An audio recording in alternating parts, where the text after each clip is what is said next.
Hello, genealogists. This is Craig, and this is Just Genealogy.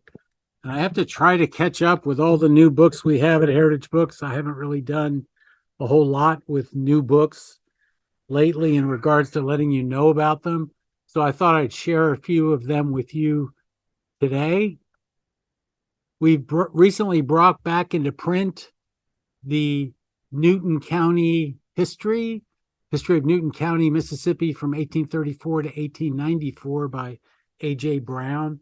Newton County is located in central Mississippi. It was created in 1836 from Neshoba County, which had been formed in turn from Choctaw secession of 1830. And this history begins with the original American Indian occupants of the land and then chronicles the first 60 years of white settlement in the county. The subjects covered include the Civil War, Reconstruction, racial conflict, rosters of prominent men in the county, and the development of such social aspects as newspapers, schools, religious denominations, and agriculture. So this was originally done in 1894. It was printed by us in 1991. And it's been out of print for a while, so we're reprinting it here in 2023. It's 510 pages, and I'll put a link to it in the description. We also have another book, A Family History from Newton County, which is the A.B. Amos family, the Amos, Brewer, Pettey, Landford, and Wilson families of Newton County, Mississippi by Lucius F. Wright. He basically has taken A.B. Amos's original genealogical work and expanded it.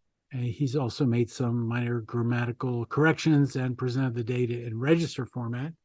It's always helpful. It always should be in register or NGSQ and a final product. So the chapters include the Amos family, descendants of Lewis Amos of Granville County, North Carolina. He's the 1825 Lewis.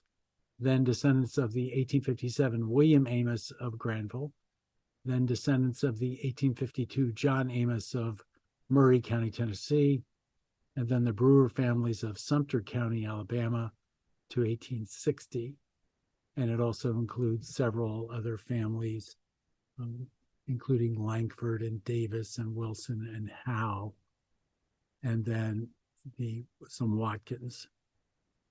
So this one was originally done in 2014, and so it's been around a while. It's 518 pages. So the next book that we brought back into print recently was Connecticut Divorces, Superior Court Records of the Counties of New London, Tolland, and Windham, 1719 to 1910. So New London is covered from 1719 to 1875. Tolland goes from 1787 to 1910, and Windham goes from 1726 to 1907. And each entry identifies the husband and wife. Maiden name is included where known, date of marriage, hometown, reason for requesting divorce. Children are often named, but not always, and the town where the divorce was applied for in the day of application. Occasionally, it'll include the children's ages, where the spouse ended up, requests for name changes, and the names of adulterers. So this was originally done in 1987. It's 458 pages.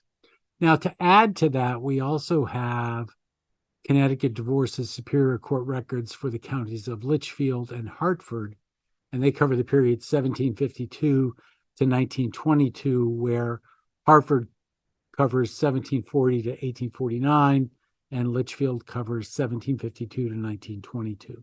So now we've covered several counties from the Superior Court records for Connecticut that deal with divorces. And again, I'll put the links to those down in the description.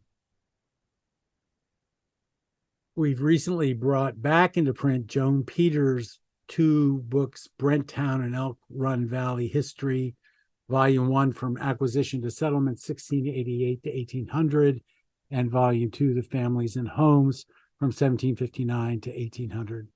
They're both fairly thick volumes, 8.5 by 11, and just full of stuff that relates to Fauquier County in Virginia. We have a ton of books on Fauquier County, and I could spend 3 hours talking about everything we have. Many of them are by Joan Peters, and you should just go to heritagebooks.com and type in Joan Peters' name and to see what she's done. And also, John Gott is another name in Fauquier County that has been dealing with Fauquier from the very beginning.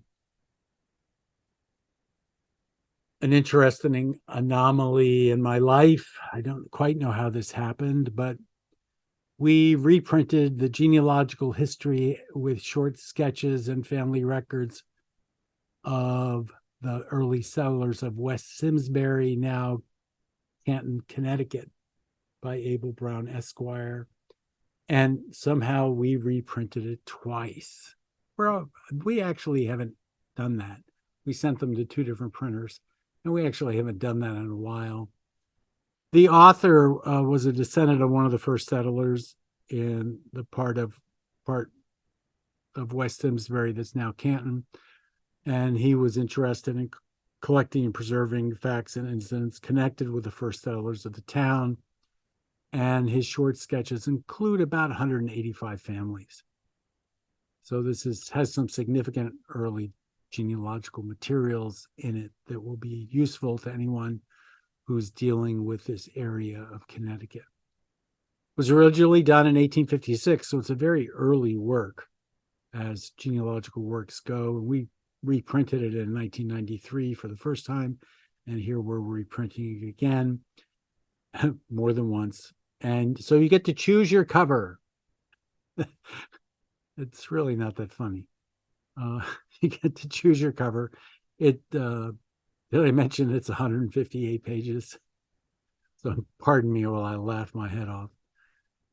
So this has been Craig, and this has been Just Genealogy, and those are some of the new books here at Heritage Books that you might find interesting. I'm glad to get them off my desk.